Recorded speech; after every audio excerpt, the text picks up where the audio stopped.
Thank you, Justice DeWine. Thank you so much for joining us this morning. My name is Jeremy Blake with the Ohio Academy of Family Physicians. I'm with my colleague Lauren, who is our contracted lobbyist. And we are so appreciative to have your time and your leadership and wanting to participate in this candidate forum. The mission of the Ohio Academy of Family Physicians is to improve the health of patients by advocating for and advancing the specialty of family medicine and providing viable solutions to the diverse needs of our members.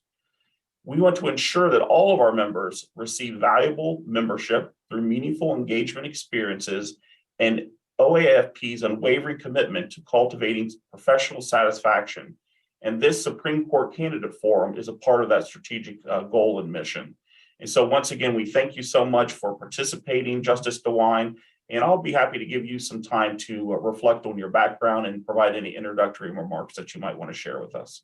Sure. First of all, thank you for the chance to do this. I certainly appreciate the opportunity to speak to the Ohio Academy of Family Physicians. I know what a key role in Ohio communities your members play. So it's great to be able to do this. Just tell you a little bit about me. First of all, it's been an honor to serve on the Ohio Supreme Court for the past 6 years. It's something that I'm grateful for the opportunity to do, and hope that I've made an impact in making the law more stable and predictable and more fair and just in Ohio. So to tell you a little bit about myself, I grew up in a small town. I grew up in a little town called Cedarville, Ohio, Southwest Ohio. So as a kid, I worked at my grandfather's farm, and he had a seed business, so went to work there pretty much every day. Baled hay, worked in the warehouse there, did all the things that people do in rural communities. And then after I graduated from high school, I went to Miami University, where I ran track and cross country.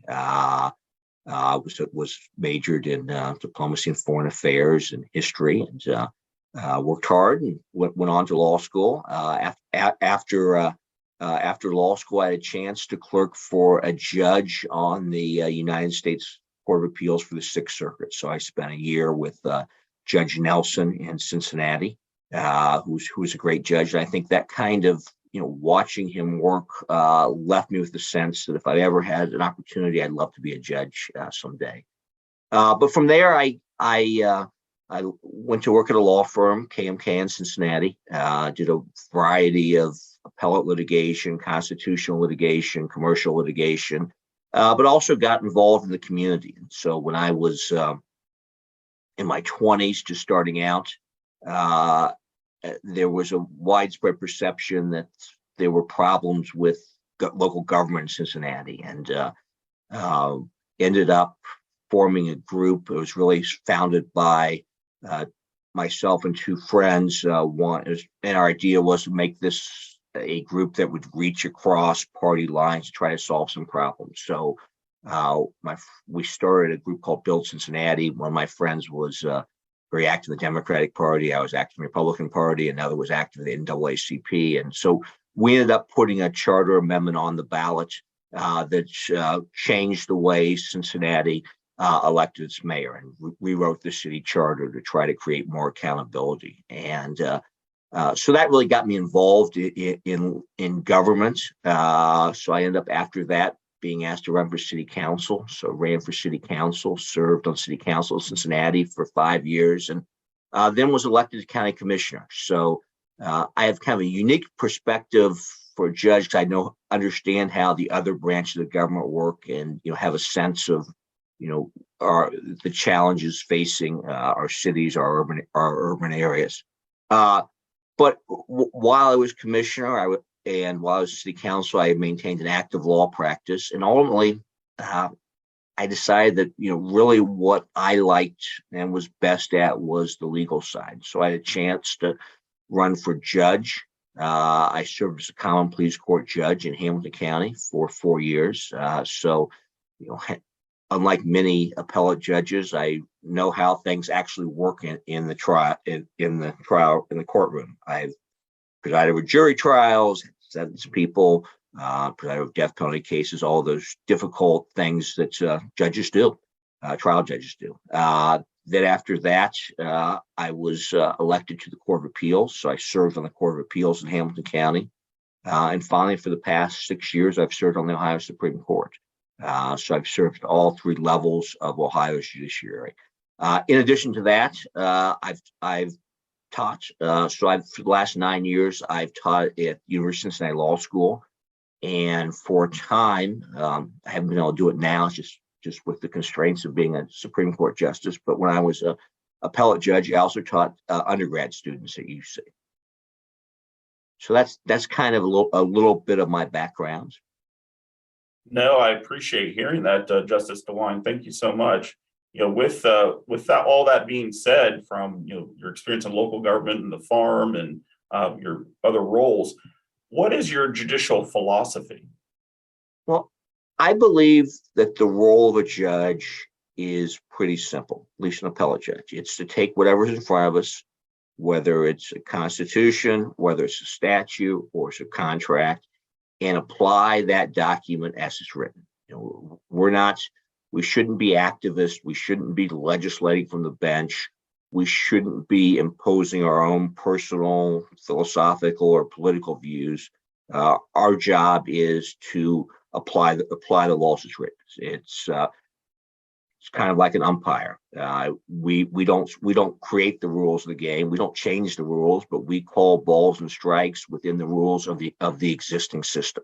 And if we do that, we create an environment in Ohio where people know what the rules are. So people can invest, they can do business, they can make decisions, they can make Ohio a better place because the rules are clear. And at the same time, we also make sure that everyone's treated fairly, because if you have judges who are imposing their own views about what the law should be, then people are treated differently depending on whether the judge who happens to hear their case likes their philosophy or who they are. But if you have judges who simply stick to applying the laws as written, everyone gets treated the same under the law. And that's the way our system is supposed to work. Thank you, Justice DeWine. You spoke about fairness and about your collaboration and friendship with leaders in the Cincinnati Democratic Party. But right now, our country is experiencing a rise in political factions and polarizing political discourse. How do you think the court system can be a model to promote civil discourse? Well, I think we can play a big role there because, as lawyers and judges, we're uniquely trained to be able to see both sides of an issue, to really be able to argue. If you're a lawyer, you're supposed to be able to advocate for your client, no matter what their position is, what side they're on. And so I think we are adept at seeing both sides of difficult issues. And, really it's about being able to disagree without being disagreeable. Ultimately what we do on the court is we're going to decide some pretty difficult legal issues. Now, by the time an issue, we don't take the easy cases. The cases that come to us are hard cases where there's room to disagree. And in those cases, we're going to hear the case and we're ultimately going to write a decision. And invariably, in many of those cases, there's going to be dissents because these are difficult cases and we see things different ways. And so, the challenge, I think, is to be able to advocate strongly for what you believe is right.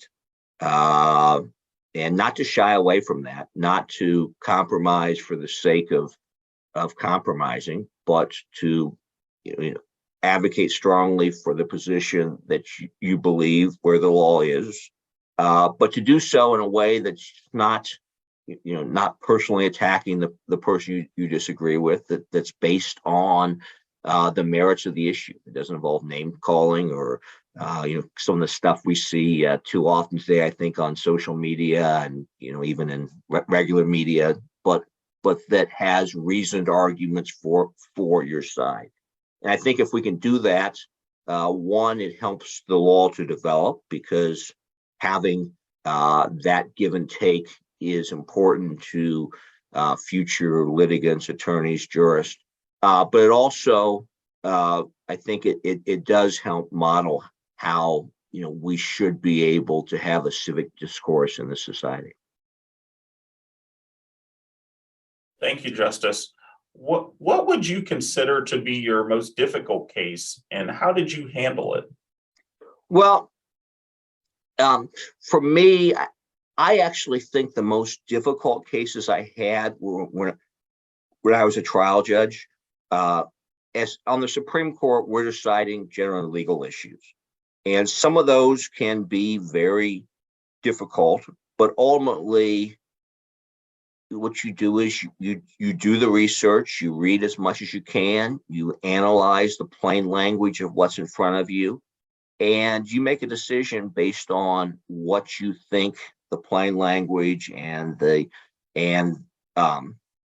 precedent tells you is the right place. And those take a lot of work, and sometimes they're difficult. But I actually thought the most difficult cases I had was when I was a trial court judge, because if you're a trial court judge, you have to really exercise a lot of discretion. We trust trial court judges to make calls where there's no clear black and white answers. So, for example, I thought the most difficult decisions I've had to make as a judge were the sentencing decisions. How long are you going to send someone to prison for, or are you going to send them to prison at all? Are you going to place them on community control? This is once someone's been convicted. And the law gives you ranges of what a judge may do, but you have some fairly broad discretion within those ranges. And so, trying to figure out what's the right thing in a particular case to protect society,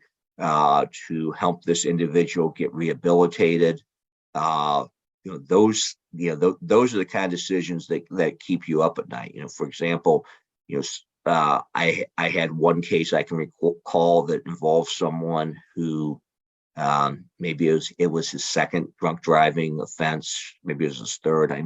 But he had gotten behind the wheel, and he had ended up killing other people. And so you had a sentencing hearing where you had the victim's family come in, talk about, the loss that this accident had caused for them. And this person, should never be allowed to be out of prison where he could put someone else's family in danger.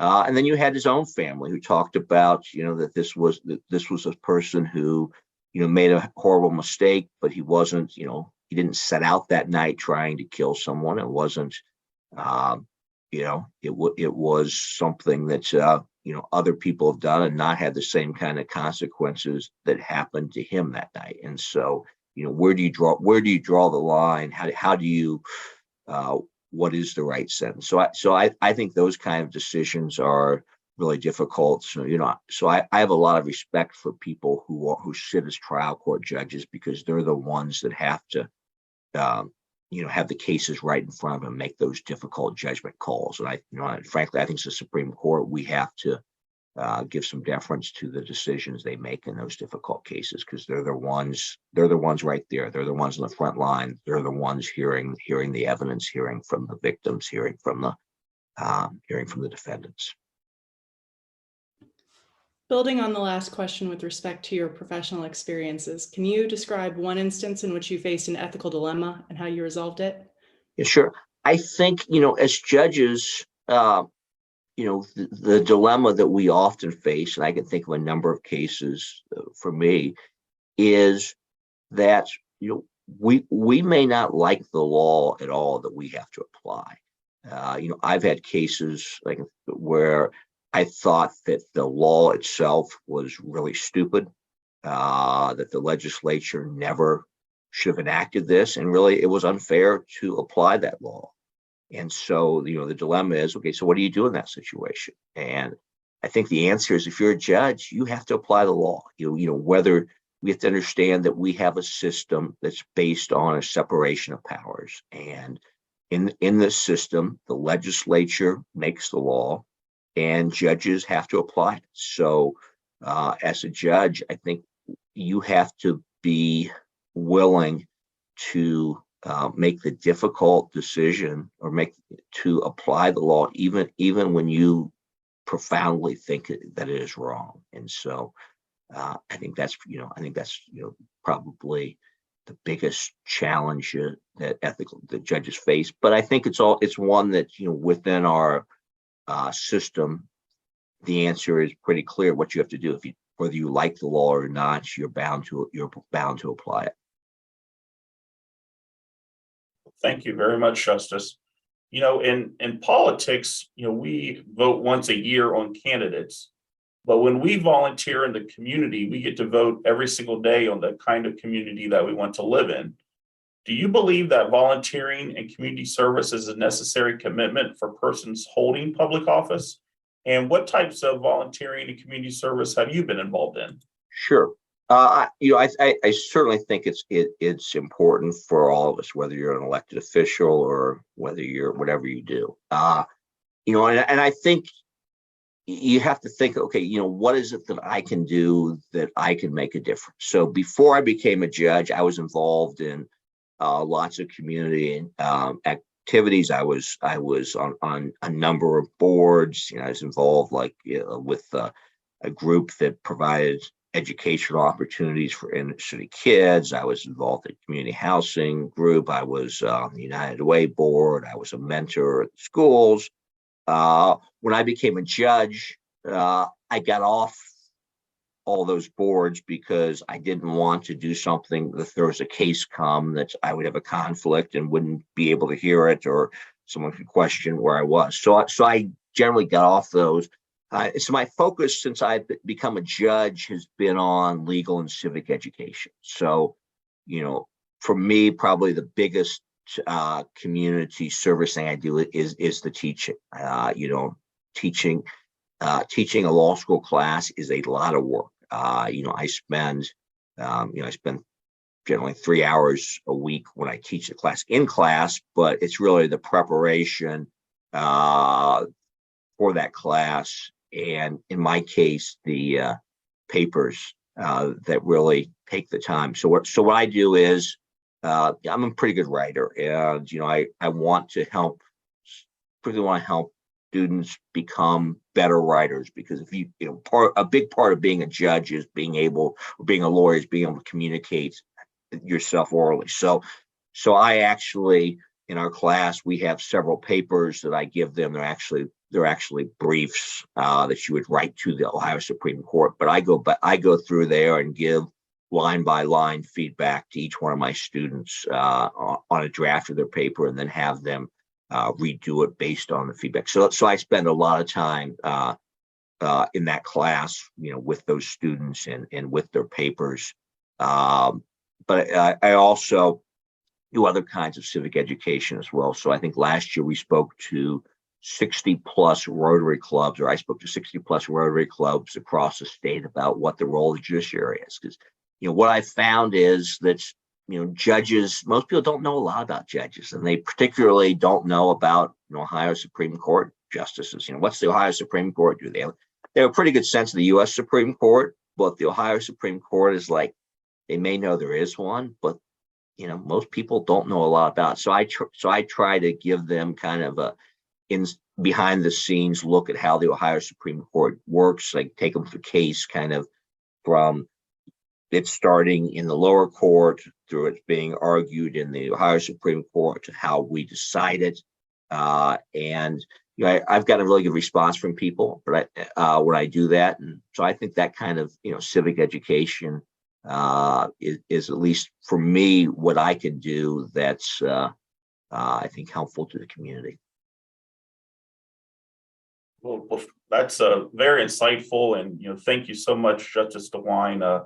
You providing some insight not only to your leadership but you as a person, and so we appreciate you sharing those comments and thoughts. And I guess do you want to make any final remarks before we end our recording today? I just want to thank you and the Academy for your interest in this race. It's as I just said, people don't always know a lot about justices, and I think we elect our judges in Ohio, which I think is a pretty good system. But if we're going to have that kind of system, it's important that we go out and talk about what we do and why it matters, because I think people don't always have all the information they want about the courts and who they're voting for. So I appreciate the opportunity to do this. Thank you so much, sir.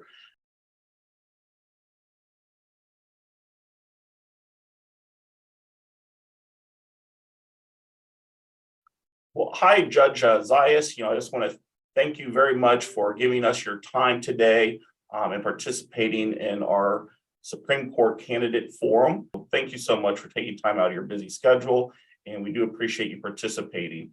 So I'll go ahead and allow you some time to go ahead and share your background and any introduction comments that you might want to share. And again, thank you for joining us. All right, thank you. Well, thank you so much for the opportunity and providing this service to your members.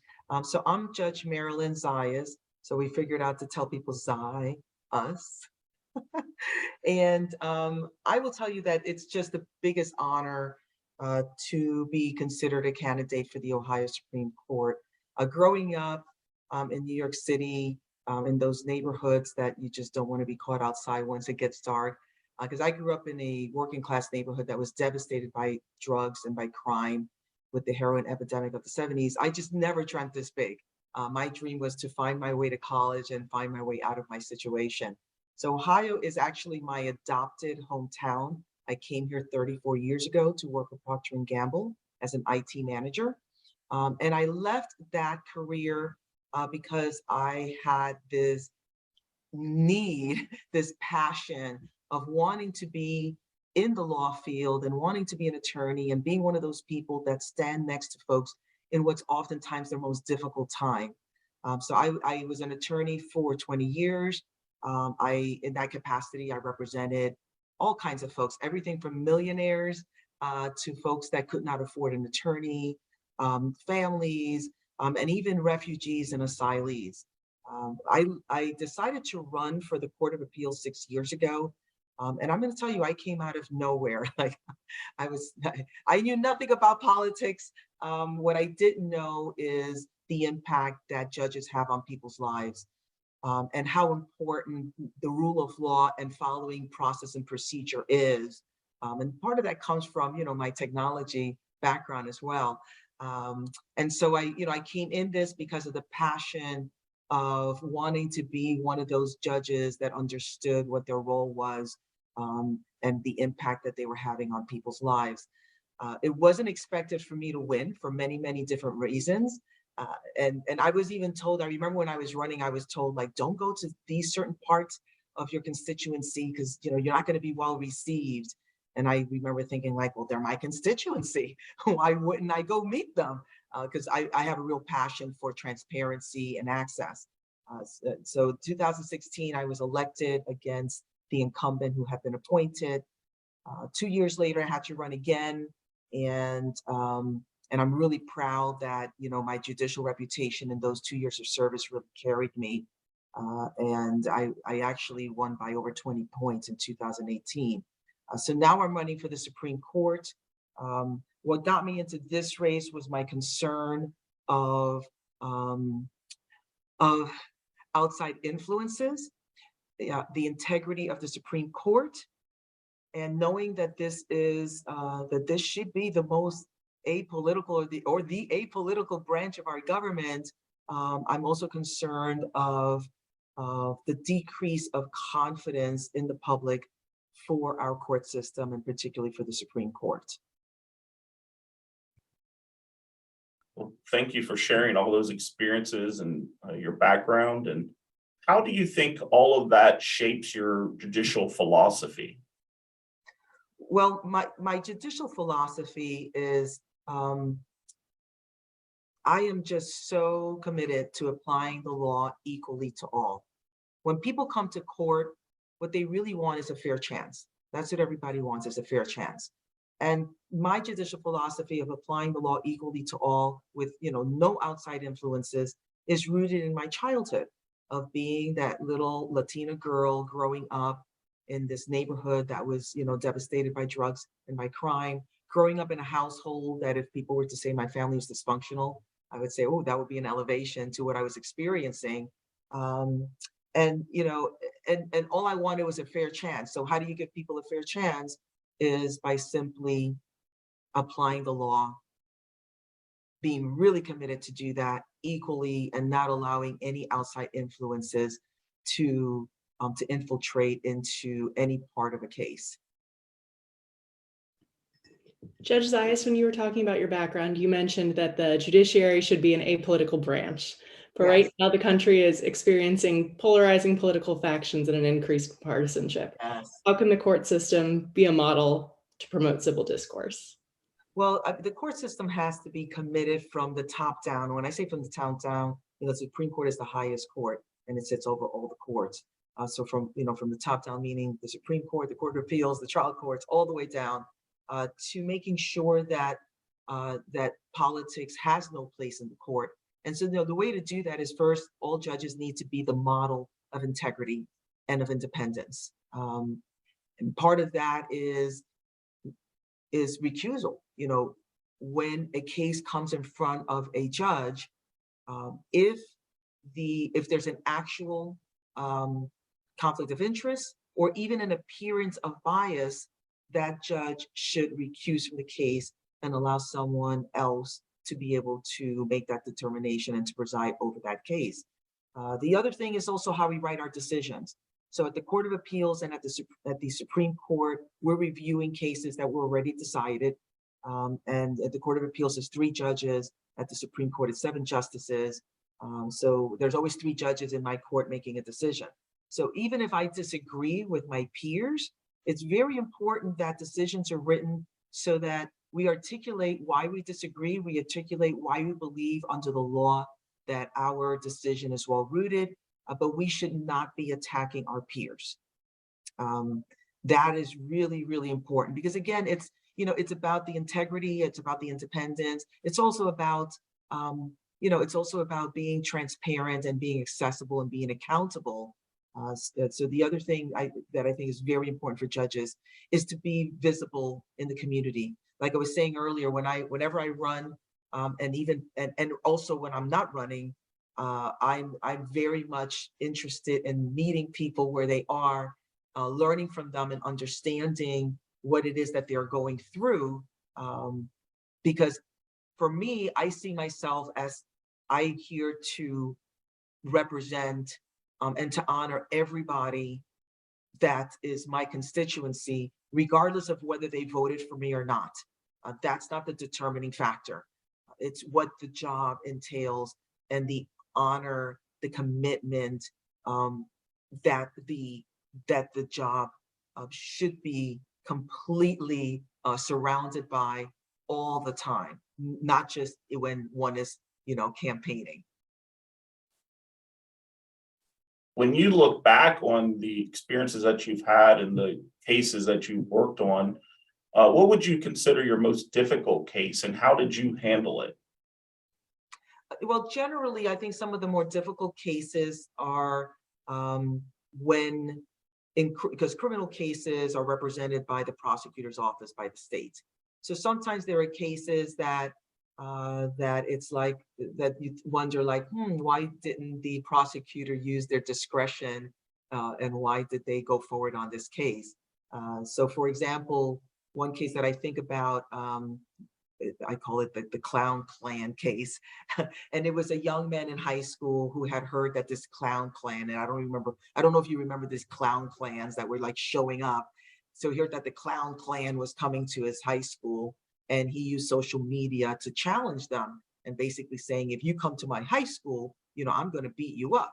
Now, the clown clan wasn't a specific person, wasn't a specific entity. He was just putting that out there. He wound up being charged with telecommunications harassment and inducing panic. And there wasn't anyone that was actually under threat.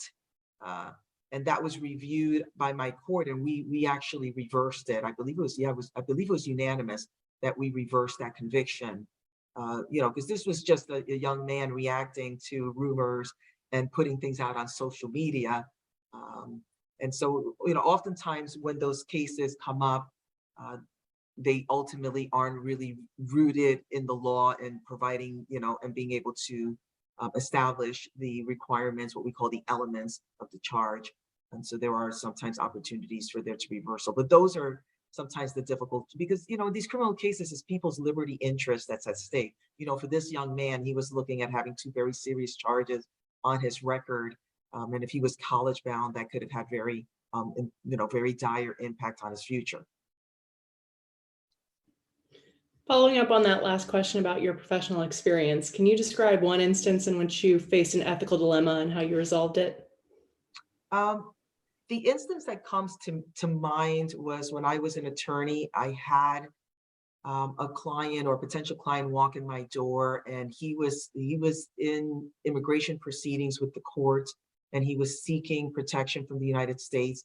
And he had hired someone that had purported to be an attorney, but actually wasn't an attorney. And after he had hired them, he started to have some doubts because there were some things that just didn't make sense. So, for example, she was telling him that she was great friends on a first name basis with the judge, and she would be able to take care of everything directly with the judge. And the last thing that she told him was, look, you don't have to show up for your proceedings. I'll take care of it, and you don't even have to be there. And I think it was that became the red flag for him.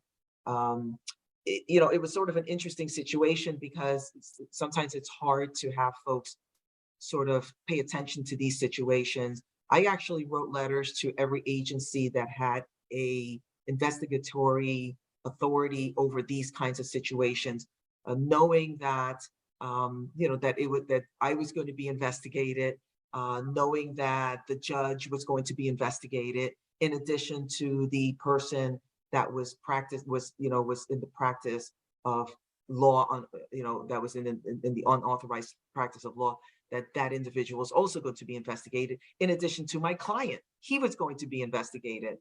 So it was with his consent that we moved forward. And ultimately, the Supreme Court actually took up the matter, investigated it, and wound up prosecuting this person charged going through the disciplinary proceedings for someone who's engaged in the unauthorized practice of law. But it was a very detailed process. And like I said at the onset, I knew that he had to be comfortable with doing this, but I knew that I was also triggering a investigation on a multitude of entities, including myself. Thank you, Judge Zayas. In politics, we vote once a year on candidates.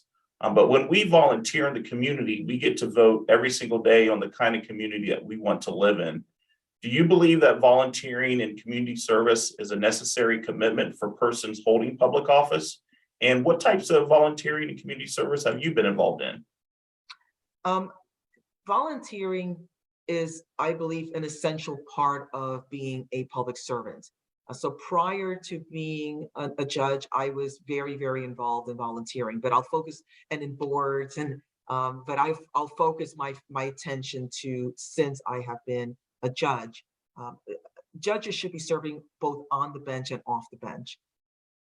For me, when I was elected, because it was such a, I'm going to call it an upset of the status quo. Because again, I knew nothing about politics, but I'm also the first person of Latino or Hispanic heritage to be elected to a court of appeals, not only in Ohio, but also in the tri-states. So I realized, like, coming from the background that I come from, that I have to really honor everyone who trusted this very important role in me. And I decided to focus a lot of my time working with the next generation. It is my goal to, in any way that I can affect a young person from seeing themselves differently, seeing their impact on the community differently, and seeing their future differently. I really am very wanting to do that. Starting off with, I created my Educating Tomorrow's Leaders program, which I started months after becoming a judge. And it's a program that teaches students about the court system, and also inspires them to dream big and to overcome whatever obstacle they have. So not only do we go through the academic part of understanding all the different layers of the court system and what each layer does, but I also share with them my personal story. And I allow myself to be very, I would even say the word vulnerable, so that I don't want students to think that that I've been elected and that I've in this position because I'm special. I want them to see themselves in this role, so that whatever it is that they aspire to do, that they don't think that they're automatically on the outs because they might, come from the wrong part of town, or because they have certain family issues going on at home, or because of certain challenges that they're facing. So I don't want students to feel that way. I want them to feel that they are that they can live their potential, and that the reality is that when you start moving forward, somehow you find the guardian angels that you need along the way. I'm really proud of the work that I've done for community service. Last year I was recognized by Good Morning America for my community contributions. And the Cleveland Metropolitan Bar Association, which is an independent and bipartisan bar. A lot of the members are part of big law firms and the civil bar. They did a very intense screening, and it included my my qualifications and my judicial reputation, and my judicial work, but it also included my community service. And I will tell you, for this seat, between my opponent and I was the only one that got the highest rating, which was an excellent by the Cleveland Metropolitan Bar Association. Well, thank you so much for sharing all that. And, thank you so much for taking time out of your busy schedule again for sharing some moments and getting to know you a little bit better, and getting to know you as not just a judge, but a person and the things that you're involved in. I also want to thank your members, because, we're still in the middle of a pandemic. And it's, you guys were the frontline workers that put yourselves out there.